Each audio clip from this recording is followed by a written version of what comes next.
So, first of all, Nigel, thank you very much for joining me. How are you?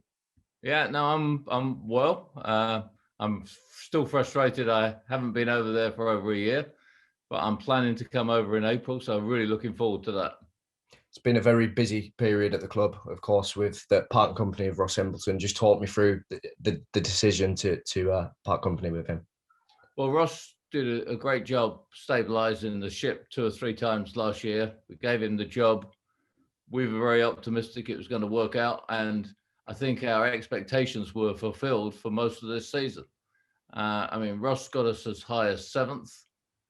Some may argue that we had 1 or 2 games played more than others, but we were very pleased with the progress. And we have this thing called the transfer committee, and we met and decided to go for promotion. So we were ambitious. So we brought in 4 players that I think most people would agree have been great additions to the squad. And they did a nice job, by the way, I thought the other night for the season card holders when we had a special event. So we felt we'd really enhanced the squad. We laid out some goals at that time about where we should go. And unfortunately, the last 7 games have been a real disappointment. Got 3 points. I know we've tightened up at the back, which has been good, but we don't look like scoring.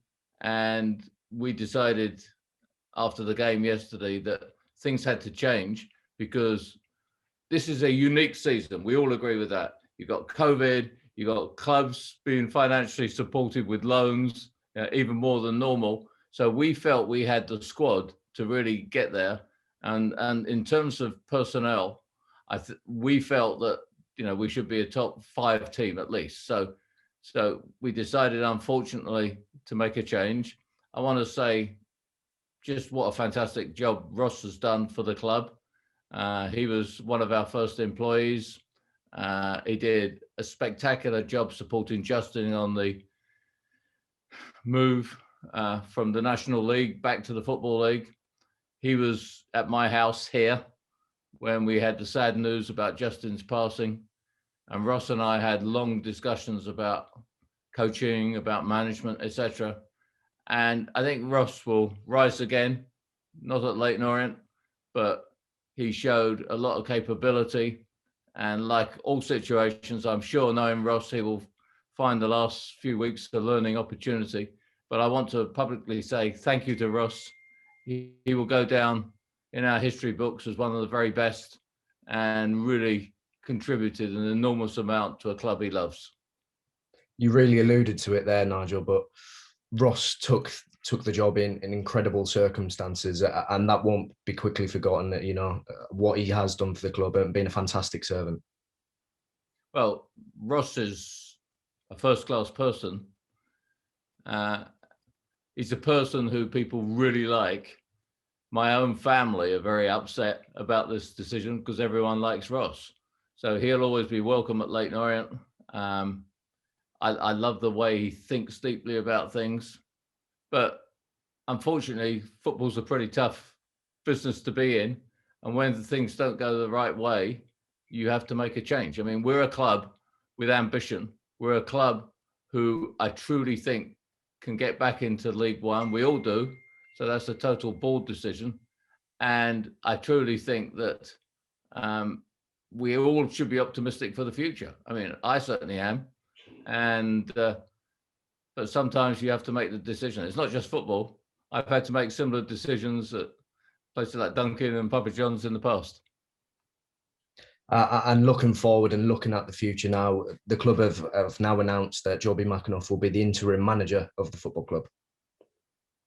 Yeah, some people are going to say, wow, you pulled that out of the bag. Well, after Justin, we learned a lesson. Never assume someone is there tomorrow.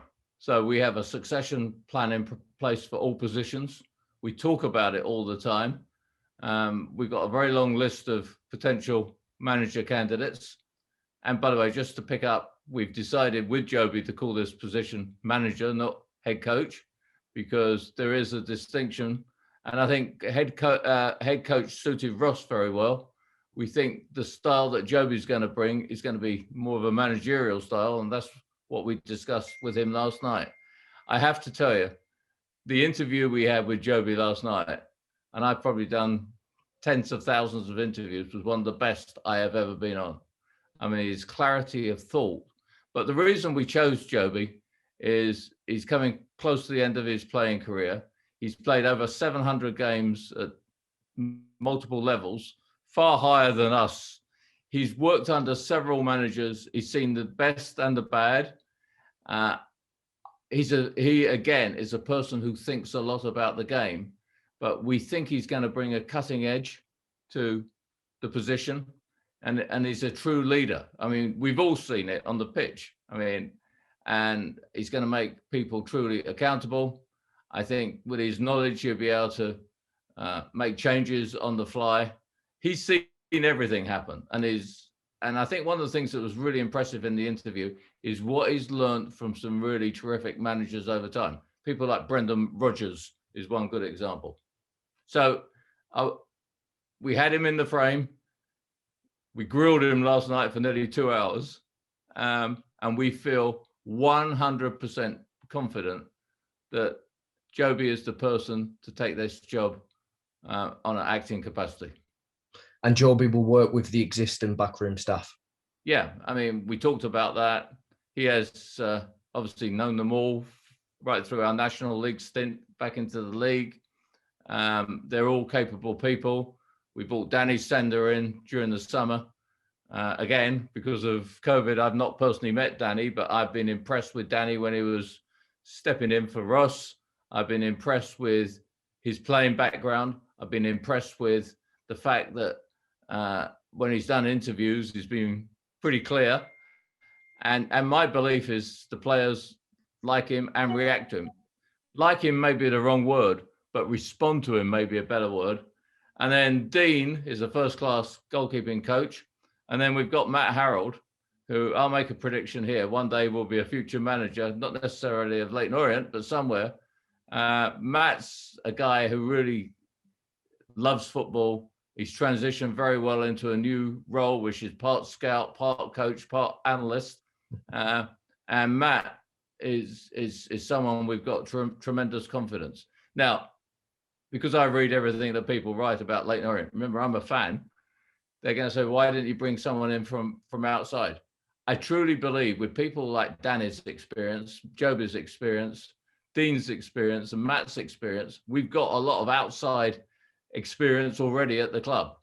And we feel some continuity is important, because think how well we were doing until January. And we can use that continuity and a fresh approach for the remaining 16 games of the season now, Nigel. Yeah, I mean, we have to go for it. I mean, I want everyone who's watching this to know the board wants promotion. Now, that may seem a tall order, but the point you made is true. We've got 16 games, 48 points to go for, and we have to back Jobi and the team to get there. It's simple. I can't say it any clearer than that. We put ourselves into a position which we're rapidly losing, but it's still there. We have to go for it. And this, of course, is an immediate issue. But looking long-term, Nigel, what are the board wanting and what do we want to do moving forward at Leyton Orient? Well, we've agreed with Jobi. We'll see how this goes. I mean, Jobi is a talented guy. I mean, I don't have the benefit of seeing him on Sky, but I do listen to him on Talk Sport as I'm driving around Boston. Some people will ask me how I do that. Well, I'll leave that. But I do listen to him a lot. And he could be a terrific individual in media. But Jobi loves football. And I think what we will see is he will think this through in the next 16 games. We will think it through. Again, we've got our list on the side. But I think we just have to think very short term at the moment. The focus is, starting Tuesday night, we have to get points. We have to get ourselves up the table. And we have to go for the playoffs, is obviously the first goal, and then promotion after that. I think getting back into the top three is not impossible, but it's going to be really tough. Of course. And finally, Nigel, do you have a closing message to the supporters? I do. Right now, we're going through our process with outside investors. We've done a lot of work on the future of the club, vision for the club. I remain unbelievably confident that we're doing the right things. Outsiders tell us we're doing things that other clubs are not doing. We're excited about what we're doing now. I'm even more excited about some of the things that we haven't yet shared with our fans that we're going to be doing in the future. So Leyton Orient's on the up, but let's all get behind Jobi. I know you can't be you can't be in the stands roaring him on, but who knows? If we get to the playoffs, we may be able to have fans one time in our stadium to push the Eos to promotion. So that's the goal.